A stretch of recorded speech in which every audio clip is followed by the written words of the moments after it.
Welcome to the DFS Build NBA edition. I'm Kevin Roberts. We're going to go over the 10-game slate for DraftKings on Friday, April 5th.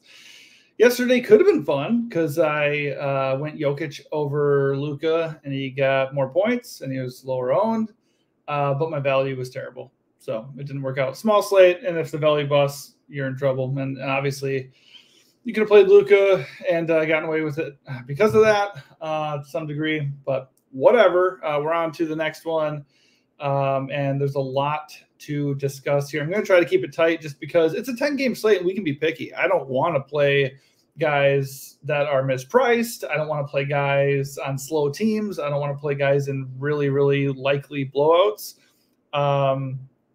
Just pick your spots. Be picky. Go with the guys with the best projections. Make a pivot to a guy who has a similar projection and is lower owned, and just get different enough. So right away, I mean, Hornets hosting the Magic. I kind of want nothing to do with this game. Obviously, the Magic look pretty good against a bad Hornets team in theory, but nobody really projects super well. Banchero at 8.5K is probably the only guy that really, really stands out for me here.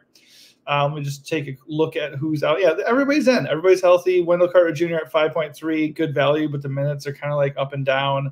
Franz Wagner, in theory, at 6.6K looks good. His minutes are back up. They've been up and down. The production just has not been there. So really, even Banchero is kind of all over the place. So I don't like the Magic at all. I think if you're going to play anybody, I guess for a nice mid-range play, Wagner's okay, and Banchero at 8.5 is like a decent pay up, but not really feeling it. This game does have an 11.5 point spread, as it should, and the game total is 205.5. So I don't like it. On the other side of the Hornets, I feel even worse. It's pretty gross. They have an implied 96 point total as a team. Not great. Miles Bridges is expected to play. So is Brandon Miller. Micic is probably. So everybody's back for this team. I think Grant Williams, he's even back. So Hornets at full strength. That's a big bowl of no thanks. And also facing the Magic, who defend well and play slow. This game is a full effing fade for me. OKC and the Pacers next up here. This game is potentially the game of the entire night. But despite that, because it's 10 games, I don't know how much of it I'm actually going to get to. And I'll talk about that in a little bit. That being said, SGA is out and Jalen Williams is doubtful. So if you get to Josh Giddey at an elevated 7.5 salary, and if you are interested in Chet Holmgren at 7.3, I'm not getting you off of those guys. They are absolutely good plays. The Pacers play fast. They do not defend inside. Giddey could get a ton of rebounds and assists here and, get some buckets, and Holmgren could just feast down low. So I like them a lot, but it is a 10-game slate. So am I absolutely going to get to them very easily? I can't guarantee that, but they're absolutely very, very high in my player pool. As far as value goes, you can look at Kason Wallace, Aaron Wiggins, Lou Dort. I mean, Kason Wallace would be the play of those three. He's the cheapest. He projects the best. He is going to carry ownership, but he does have the best boom rating at DFS Hero for OKC, which, by the way, I'm using DFS Hero's projections. I use them as a lineup tool every day, and you can get a 15% discount if you hit our video description in the link below. But yeah, I mean, it's mostly Giddey and Chet up top, but if you don't get to them, I think Kason is a pretty good value at 4.4K. You could leverage that maybe with Isaiah Joe at 4.3K. He won't be owned, and just he could, come in behind Kason and have a little bit more success. But yeah. Oh, I just saw Bronny James is declaring for the NBA draft. That's interesting. Doesn't make any sense. He's not very good. Anyways, so OKC looks good. I'd stick with the starters for the most part. Isaiah Joe is a leverage play off of Kason Wallace, but I'm mostly interested in getting Chet there. On the other side, the Thunder are not going to be as strong defensively without SGA helping out. So the Pacers, this isn't that bad of a matchup for the Pacers. Haliburton at 9.4 is just okay. He hasn't really been meeting his ceiling, so I'm not super excited to go pay for him. Siakam looks really good, though. He projects really well. He projects for 2 fewer fantasy points than Haliburton, and he's 1.2K cheaper. He has a 28% boom rating, which is the best for Indy on the slate. So he looks really, really good, especially if Miles Turner is out again. if Miles Turner's out. You can also look at Jalen Smith at 5.1K and Isaiah Jackson off the bench at 4.1K. They were kind of splitting the minutes last game, so I don't really have a lean there. I guess I tend to favor starters just because I feel like it's typically safer. But, I mean, Isaiah Jackson is good points per minute guy. He's $1,000 cheaper. Kind of like him better in this spot. But I'm just hoping Miles Turner plays. And if Miles Turner does play at 6.4, he's a totally reasonable play. But I would probably rank them Siakam, Haliburton, Miles on this slate. All right, Portland and Wizards, also a candidate for game of the night. Obviously, we have two very bad teams. Portland specifically not good offensively because they are down tons of bodies. Anthony Simons, Malcolm Brogdon, both out. Jeremy Grant, forever doubtful. He's always on the injury report listed as doubtful. Just say he's out, man. He's not going to play. Okay, so obviously that makes DeAndre Ayton one of the best plays in the slate. I kind of was trying to get away from him last time, and then he made me look stupid and had 47 fantasy points. He's getting a ton of minutes. He's getting a ton of usage. He's rebounding everything in sight. The Wizards are an amazing matchup, 28th for centers. He's not even expensive at 8K. He projects incredibly well. 38% boom rating. Like, should I keep going here? He has the offense to himself, basically. The only downside is he's going to be owned again. 26% ownership. Right now, I'm getting to him comfortably, and I don't really give a crap that he's going to be owned. But if you want to do some leverage on Ayton, you could get away from him. Obviously, you could pivot to Siakam. You could drop down to Chet or some other centers. There's a lot of centers on this slate, especially in the mid-range. But if you don't want Ayton, but you want exposure to this game on the Portland side, Delano Banton, again, looks really, really good. Scoot Henderson played well last time, and let's see how he did. 40 fantasy points, 10 assists. He absolutely crushed, and he only had 3 fouls. So, like I said last time, he's going to foul people and get in foul trouble, but they're trying to give him 35-plus minutes even when that happens. So he looks good at 7.1K. I do prefer Banton just a little bit. He is coming off the bench, which, like I said, isn't what I prefer. But he is getting monstrous usage off the bench. And obviously, if Scoot gets in foul trouble, Banton is going to benefit really, really well, or greatly from that. So both are really good plays. I'd probably lean slightly to Banton, especially since he's not getting any ownership. But the top play is actually Jabari Walker. 5.5K. He's getting all the minutes he can handle. 40 and 42 minutes his last 2 games. 37 and 48 fantasy points. Like I said, the Wizards are a dream spot. He put up 29 fantasy points in 23 minutes against them last time he faced them. So he's the top play here, followed by Ayton and then Banton for me. You can absolutely look at Rand Rupert and Chris Murray just because they're getting minutes, but they don't really do enough out there to make them priority for me, especially since there's better value to be had. On the other side are the Wizards. Kyle Kuzma out, Tyus Jones out, Marvin Bagley out, Rashawn Holmes questionable. If Holmes is out, you can again look at Tristan Vukovic. He did start again and played 21 minutes last time, but he had foul trouble. So he still was decent. I think he had like 21 fantasy points, 23, 15 real points, a few rebounds. He was fine, and this is not a bad matchup, really. So if he starts at 4.2K, totally fine value. I have no problem with that.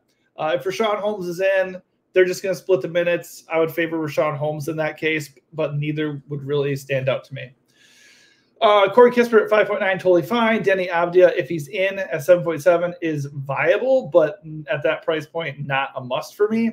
He is, I believe, questionable. Let me double check. He is questionable. So if he's out, that just makes Jordan Poole smash play at 7.4K, but that's already the case because Kuz and Tyus are out. So Poole looks absolutely awesome. He's going to be chalky, but he's a 34% boom rating and is facing the freaking Blazers. So I have no qualms about eating that chalk either. Obviously, like I said, when you're talking about chalky good plays like Ayton and Poole, honestly, I don't really mind eating that chalk. But if everybody's going to be playing, if these guys are going to be like 30, 35% owned, absolutely consider fading one or both on a 10-game slate and going to find another guy in a similar price range that has a similar or better projection. Or, just consider going up a little bit in salary for a guy who projects better but might be 500 to 1,000 more, just because that is going to make you so much different and potentially give you more upside But right now, I don't mind eating that chalk. And honestly, on a 10-game slate, that ownership might end up being spread out a little bit more than normally would be. All right, Kings and Celtics, really not a game I'm looking to get to. The Kings are on the road. Malik Monk is out, so you can definitely look at Keon Ellis for value. Let's see, Davion Mitchell get some minutes. He had 25 minutes in the last couple of games, so he's okay as value at 3.9K. But on this slate, don't think we need to do that. Keegan Murray at 6.2K, totally viable just because he's getting the minutes and he's going to get usage with Monk and Kevin Huerter out, for the Kings. Fox's price has come down. The matchup stinks, but he won't be owned. Sabonis projects well, only has like 10% ownership. Again, matchup's terrible, but these guys are okay GPP plays just because sometimes the Boston games are straight fire. But really, I don't think we need to force it on this slate. I don't think any Kings are a must for me at all.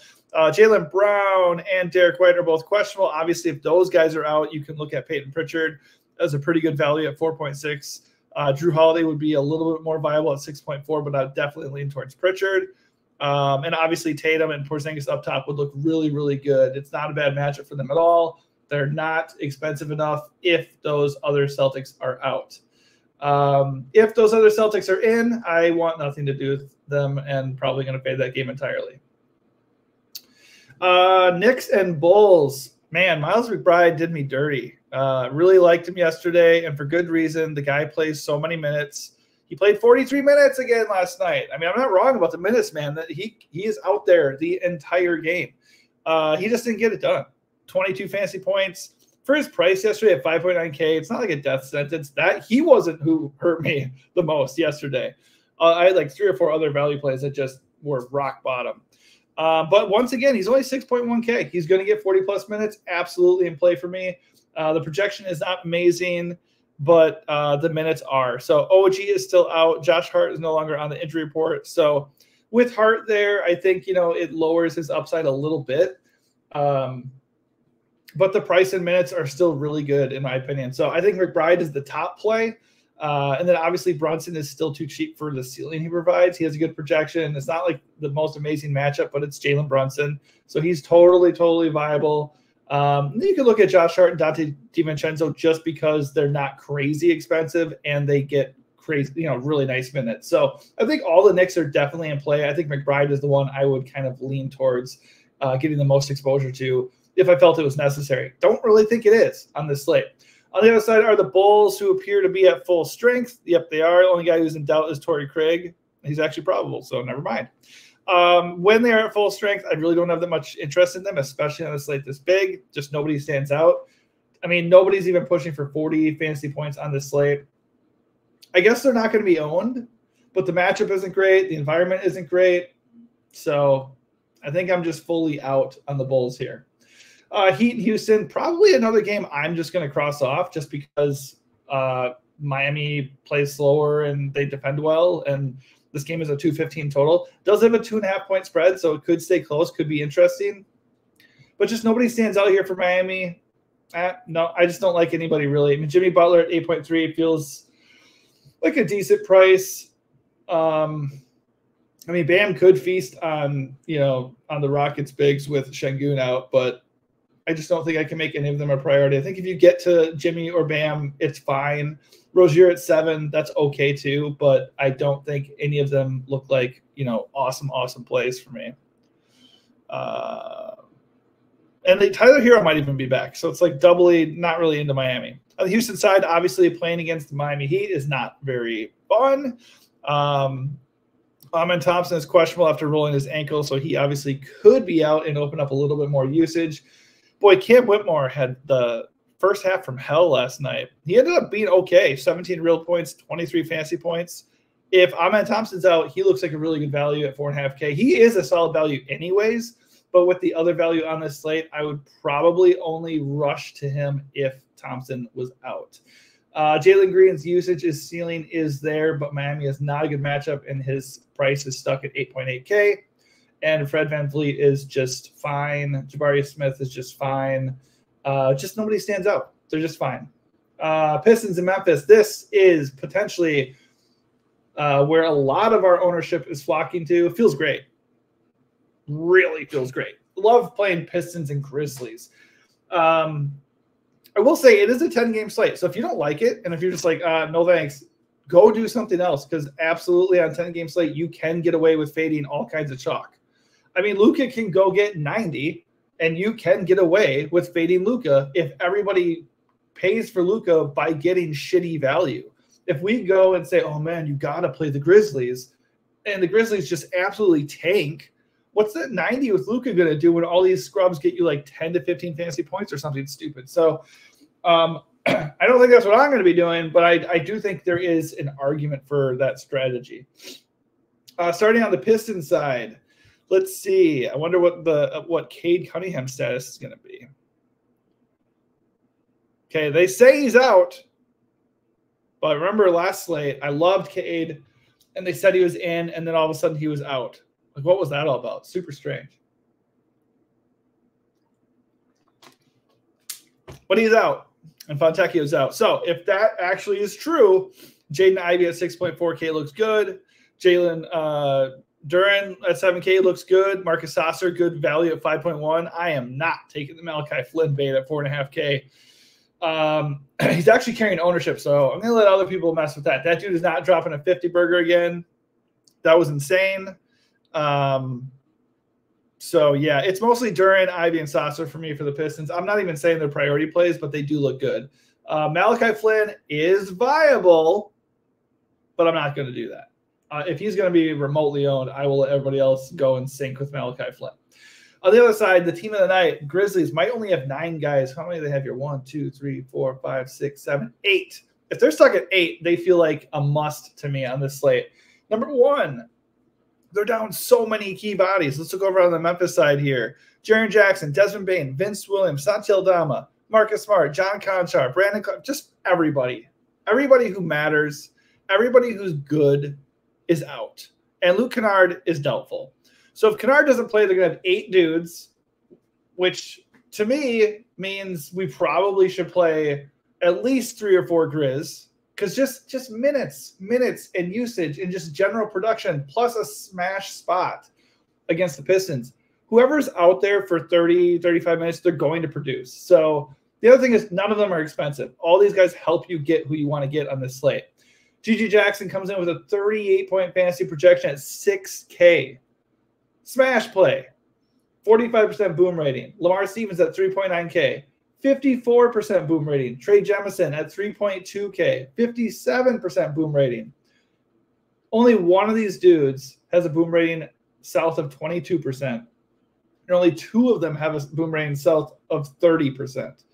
Everybody you see here from Memphis is viable. I would prioritize Gigi, Goodwin, and Stevens, because Jackson has the best ceiling and projection, and Stevens is going to save you some cash, and he's definitely going to be out there a lot. And then Goodwin is going to, at worst, be splitting with Pippen, and they're both probably going to play 30-plus minutes. As for punts, though, Jemison and Pereira look really, really good at 3.2 and 3.1K. Pereira played, I think, 29 minutes last game. Let me double check. 29, yeah, he played 29 minutes last game. I don't really know much about him. I don't know how good he actually is, but he could be in line to play similar minutes again. And if that's the case for him and Jemison, they are very good players to start with. The problem with Jemison, besides the fact that he's not very good, is that center is kind of a premium position as far as like mid-range plays. There are a ton of dudes I like at center. I mean, DeAndre Ayton and Chet are 2 guys for sure. And then you have Giannis, Wemby, Sabonis. You have Ban, you have Porzingis, Duren. I mean, there's so many good center plays. So locking in Jemison at center is going to be a little bit harder than you would normally think. But get exposure to Memphis. How you do it is up to you. I would definitely grab the guys who project the best. I would favor guys who are starting in this game. And then I would play the ownership game a little bit. I would maybe look at one guy there that is like pretty chalky compared to a comparable play that is not nearly as chalky and still projects pretty well.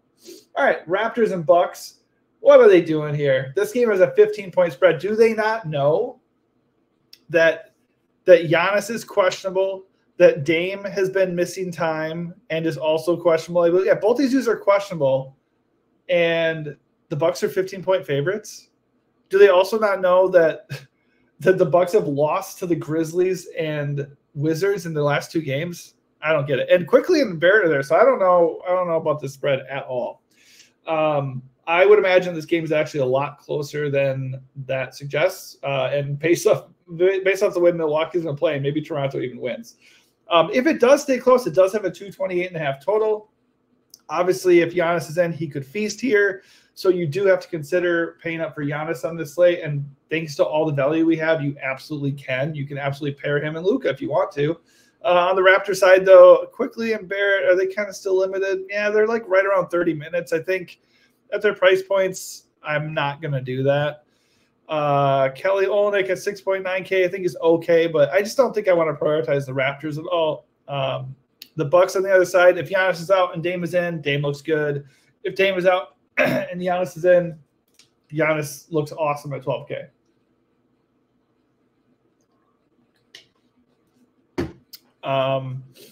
And then Middleton at 7.5 would be okay. Brooke at 5.9 would be okay. Let's see, Pat Bev is questionable if he's out. You can look to Pat Connaughton or whoever ends up starting for the Bucks. So maybe the Bucks will give us a little bit of value, and that'd be cool too. All right, Spurs and Pelicans. Obviously, you have Wemby up top. Let's see, Wemby up top with a 51-point fantasy projection. He looks good. Doesn't look like he's going to be owned. It's not a good matchup. It is an 11-point spread, but he's proven that he has like a Jokic-level ceiling and a really good floor. So if he's going to be unowned, he's very, very interesting. They're still a little bit banged up. I think Keldon Johnson, he's still questionable. Chetty Osman's out. Devin Vassell, Jeremy Sohan are both out. So you can definitely look at Mamu as value at 4K flat.